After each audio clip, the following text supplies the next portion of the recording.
ఇది ఆర్ఎస్ఎస్ పాంచజన్యం. ఒక రకం చెప్పంటే ఆర్ఎస్ఎస్ మూల సూత్రాలకు రూపమే పాంచజన్యం. ఓకే, హిందువులకు అందరికీ భగవద్గీత ఉంటుంది, లేదా మతపరంగా క్రైస్తవులకు బైబిల్ ఉంటుంది, ప్రవక్త నమ్ముకున్న వాళ్ళకు ఖురాన్ ఉంటుంది. కానీ ఆర్ఎస్ఎస్ను నడుపుతున్న శక్తులకి, ఆర్ఎస్ఎస్ను ప్రేమించి అభిమానించే వాళ్ళకి ఇది ఒక మార్గనిర్దేశం చేసే వ్యవస్థ, ఇది పాంచజన్యం. ఇందులో ఏమన్నాడో చూడండి. ఈయన ఏమంటాడంటే, అందులో ఏమంటారంటే 20 అస్పృశ్యత ఒక శాపం, అస్పృశ్యత ఒక శాపం. అస్పృశ్యత ఎక్కడి నుండి వచ్చింది? కులం నుండి వచ్చింది. కులం ఎవరు తీసుకొచ్చిండ్రు? బ్రాహ్మణులే తీసుకొచ్చేసారు. అంటే ఈ శాపానికి ఈ పాపానికి కారకులు ఎవరు? ఈ శాపానికి ఈ పాపానికి కారకులు ఎవరు? కులవస్థను తీసుకొచ్చిన వాళ్ళే. కాబట్టి వాళ్ళే బ్రాహ్మణులా నేను అంటున్నా. అందుకు చదువుతాయినండి. అస్పృశ్యత మన ధర్మంలో ఒక భాగమని, దానిని అతిక్రమించడమే ఒక తప్పని సర్వసామాన్య ప్రజానీకంలో ఉండే నమ్మకమే ఈ అస్పృశ్యత అనే జాడ్యానికి మూల కారణం. అంటే అస్పృశ్యత పాటించడమే ధర్మమాట.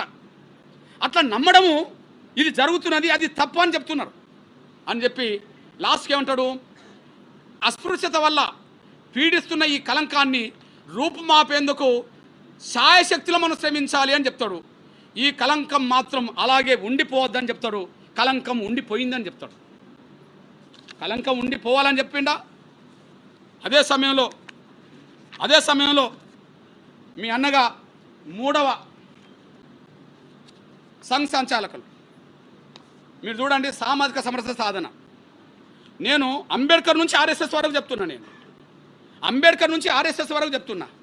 ఇప్పుడు ఆర్ఎస్ఎస్ మూల సిద్ధాంత గ్రంథంలో 3వ వ్యక్తి బాబాసాహెబ్ దేవరస్.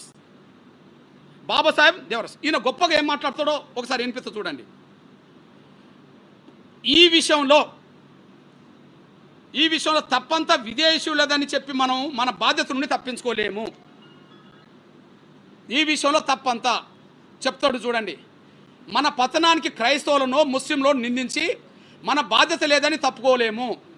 మన తప్పిదాల నుంచి కూడా ఒకసారి పునరాలోచన చేయాలి అని స్పష్టంగా చెప్పేవారు. సామాజిక అసమానతలు మన పతనానికి ప్రధాన కారణమని మనం అంగీకరించాల్సి ఉంది. ఎవరన్నమాట ఇది? అంబేద్కర్ అంటే బాధితుడు. మరి గౌరవ్ దేవరాస్ గారు ఎవరు? బ్రాహ్మణ్. బాధితుడు కుల నిర్మూలన కావాలన్నాడు బాధితులం కనుక.